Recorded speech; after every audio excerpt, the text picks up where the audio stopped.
All right, that's in the near future. We got a transfer window just days away. Let's talk about the Champions League, which is now 2 months away. But yes, the draw came out this week. As we go through the different teams, we're going to kind of get a pick from each one of you guys on each tie. As you see the 8 ties starting in February. Porto Arsenal. Is anybody on Porto here? What do we think? Let's start with you, Augie. Well, I did my predictions yesterday, and I can't remember all of them, but I do remember that I do remember that I went for Porto, and people might be surprised at that. But I do think if everything is equal, I think Arsenal will go through this tie. But Porto they're a good team. They're a good Champions League team. They've got a lot of experience. Good coach in Sergio Conceição. Pepe scoring goals all the time. He's 40 years old and he's still scoring goals. But I think that the reason why I've gone for Porto in this is because they know their way around the Champions League, and Arsenal have got a great young squad, but they had a pretty soft group.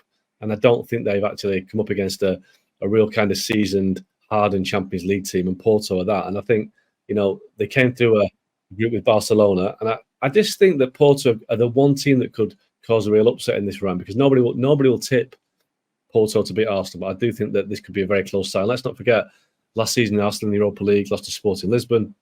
Portuguese teams often get underestimated in the Champions League in Europe, but they're always very good players and very good teams. A lot of players that are looking for moves to bigger leagues in Europe, so the hungry sides as well. So I think Porto can win this time.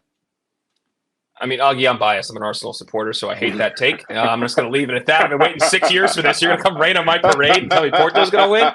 I'm staying with the Gunners. All right, what do you got, Shaq? I will read in your parade, Dalen. But I will disagree with Augie in saying that. I don't think a pick for Porto raises that many eyebrows. I think, and I know we'll get to them, but for the bottom 3 on that list, I think the other 5 can quite easily go either way. But in terms of Porto, Arsenal, I'm leaning Arsenal, especially the second leg being back in London.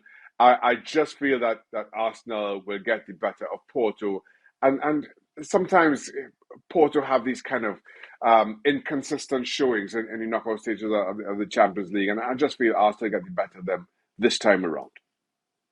Interesting. Just looking at the odds right there. The odds makers are heavy on Arsenal just in the first leg going into Portugal and winning. I don't know how I feel about that one. All right, champions of Spain versus champions of Italy last year. Napoli, Barca. Barca's had their issues throughout the course of this year, and they're in it right now. Augie, I'll start with you again. What do you like here? I think it's a tie of the round. I think it's a tie of the round because it's so hard to call. It's the champions of Italy, the champions of Spain. Both have had a bit of a difficult defence of their title, but I'm going to go for Napoli in this one. I think Napoli, they've still got Osimhen, they've still got Kvaratskhelia. They're still this team that, early last season were tearing teams apart. So, Barca are a young team having difficulties in Spain right now. So I'm going to go for Napoli in this. I think it'll be a fantastic occasion in Naples. I just think that they've got that bit more experience, senior experience to win this tie. Shaka? I'm with Augie here. I'm thinking Napoli. Listen, I know everything that Barcelona stands for, particularly in this competition. But having seen Barcelona of late, they do not look like the Barca we expect. And I am in total agreement with Augie. I think Napoli of the Italian clubs will have the best showing. They'll fly the flags for Serie A. Okay. I mean, the odds makers right now have it basically as dead heat, plus 160 for both teams to win that first match, which is in Italy, and then a draw plus 250. You might have some value from the betting folks out there on the Italian team throughout this tie. Barcelona gets a lot of public money. All right, let's go to PSG and Real Sociedad. Sociedad struggling a little bit, is still in the Liga, but they've been excellent in their group stage in the Champions League against the French champs. Augie, where are you at? I'm going for Real Sociedad in this tie. Very good defensively, very well organised. But I've seen a bit of PSG, and I think PSG are the most overrated, overhyped club in the Champions League. And I think people are maybe thinking that this is the PSG of Neymar, of Cavani, of Di Maria, of Messi. And it's not. It's the PSG of Kylian Mbappe when he wants to try, and that isn't very often. I just don't think PSG have got anything within themselves to get through this tie or even go further in the competition. I think they're a very limited team. They're a young team. They have got some good players, but I just think, unless they kick on and find the way to step up from Ligue 1, which is a bit soft, to win this tie, I think Sociedad, unless Sociedad, get themselves bogged down by nerves and tension and that lack of experience to play at this stage. But I think as it stands right now, I go for Sociedad. Where are you at, Shaka? Yeah, I'm torn about this one. I'll be honest. I'm leaning PSG just because of their experience in the competition and certainly this stage of the competition. But to your point, Alan, I think Sociedad are a far better team than they were they sixth in La Hmm. Liga. They are far better than that suggests. And I think if they get it right tactically, they certainly can get the better of PSG. PSG will give you chances. They are very soft defensively. If you could just keep them quiet in the attacking third, Koulibaly and Mbappe, you saw in the group stage, are inconsistent. But on their day, we all know they're world beaters. So for the reason that I just think that PSG will be able to cope with this stage of the competition better than Sociedad, I'm leading PSG, but I have to admit I really am torn. Yeah, I like Sociedad here, and I do think from a value betting perspective that this could be a really good play as we see who's healthy and what's going on in the form when we get to February. But right now, as the numbers stand, PSG are massive favorites here. Inter and Atleti, this is another really interesting clash. Augie, let's roll through them a little bit quicker so we don't run out of time, guys. What do you got here? Yeah, it's a tough one to call. I think, I can't actually remember, so somebody's going to put me up with this. I think I went for Inter. I'm not sure. But the reason I love that you're convicted. I love your conviction right there. That's good. This was the tie that was yesterday. Yeah, exactly. This was the tie that really. This is so close to call. I think this will go to penalties because you've got two, experienced teams, two teams that probably tier 2 Champions League teams right now, but it really could. They both got great attacking players. Griezmann on one side, you've got with all the goals they've scored in both competitions. So I think this could go either way. So I'll let Shaka kind of have the call on this one. All right, I'll have it. I'll go Atletico Madrid. I just feel Atleti, and they have been a little bit inconsistent, particularly of late. But I just feel Atleti are playing some football. Alvaro Morata has been, along with Griezmann, has been consistent up front. I think Atleti have been lacking that, and all of a sudden, as I say, Morata has found this incredible form. So I'm going to lean Atletico Madrid in this one. I'm right there with you. Let's go to PSV and Dortmund. Dortmund, you mentioned inconsistent. They've been up and down in the Bundesliga, and then they win the league, win their group in the Champions League, which was supposed to be the hardest group, but didn't really all perform that well. PSV is flying right now in Holland in the Dutch league. Shaka, I'll stay with you this time. Where are you at there? I'm thinking PSV here. I think while Dortmund has saved their best football for the Champions League, this is not a great Dortmund team. And you've seen those inconsistencies in Bundesliga. And yes, they did top what was deemed the group of death. But we've spoken about PSG's inconsistencies. Newcastle have been nursing a lengthy injury list. Saying that, Dortmund, even before that, I thought made good work of Newcastle United. Mm-hmm. But PSV lost heavily to Arsenal. What was it, the first or second game of the Champions League group stage, and they haven't lost since. Still 100% in Eredivisie, and I think coming into it with that confidence against a team in Dortmund who, again, while they've been good in Champions League, have been very inconsistent, and you wonder if that inconsistency comes back to plague them when things resume in February. So I'm going PSV here. Augie? Yeah, I'm just going to go for Dortmund. And again, I don't think there's a lot between them. I think Shaka's right that Dortmund aren't a great side, and they did well to top their group. But PSV, I think it depends on who they lose in January. If they lose anybody, if they can keep this team together, I think they've got a chance of beating Dortmund because they are flying in the Dutch league, as you say.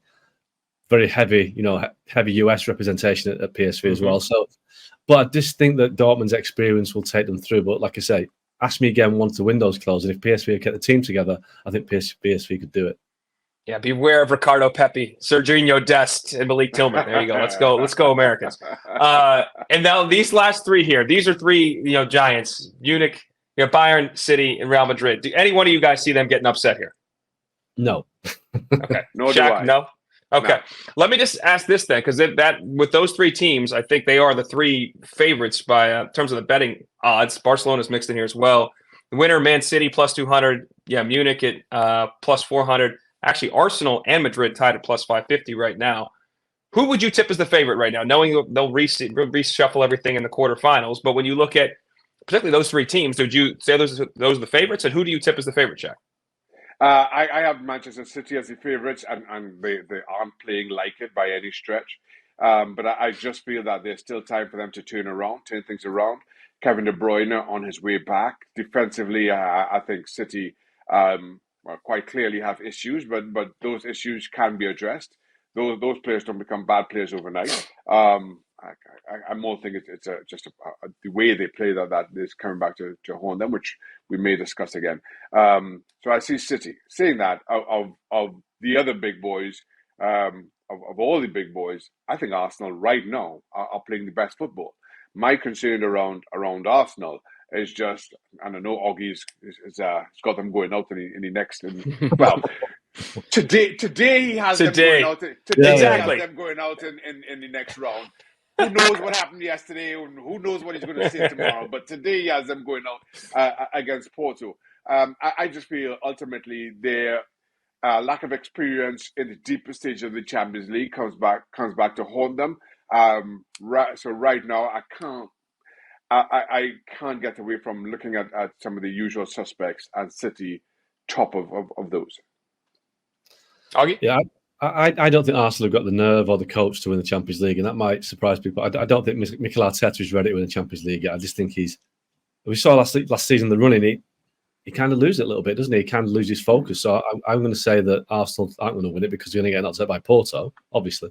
But in terms of the favourites, City are the favourites, but on any given day, Real or Bayern Munich could beat them. But I don't think anybody else can. I think it's one of those three, and I'm going to say Real Madrid. I just think Real Madrid, when they get moving in the Champions League, they know what to do. They've got the best player in the world right now, in Jude Bellingham. If he stays fit, then I think nothing is beyond Real Madrid. So I'm going to go for Real but it could be any of those three. Yeah, pretty good value for them. 5.5 times your money, and you've got, as you mentioned, Bellingham, who hasn't performed at that highest level yet, but that club has that institutional knowledge. Health is a big issue, though. Those guys do need to stay healthy, and we'll see what happens when we come to February. Let's wrap up our conversation with City. They are playing the Club World Cup right now in Saudi Arabia. They beat Uruguay yesterday 3-0. First time they've held a clean sheet in 9 matches. They move on to take the Brazilian and South American champs Fluminense in the final. Shaq, you kind of touched on this with City. Are you concerned about them, like long term? Like, and I guess what does this competition help them? Does winning and kind of, if they keep a clean sheet again, or they did once, does that help them kind of get back on track as they fly, another 6 hours to come back and play, 4 days after they finish this next game? I think this is a competition that ultimately can only hurt City in terms of. I think it's a title clearly they want to win, and Pep Guardiola has said as much. But it's one that you're expected to win, and if you don't, you ask more questions of yourself. Everybody else asks more questions about you, and there's this kind of unending breakdown of where it's all going wrong for City against Urawa. Was not easy for me to say. Urawa had two shots off target in the semi. Listen, I'm well past my best, but I'm fairly confident that with 2 shots off target, I could keep a clean sheet. So I take absolutely nothing from that.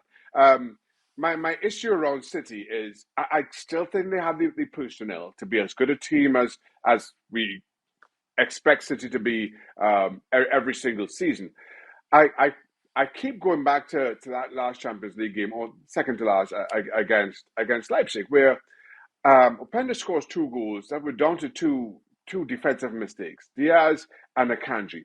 And both of them, I thought that I couldn't help but both of them as defenders, it was about, let's play this total football. Never mind just fouling the striker. Never mind just kicking the ball into the stand.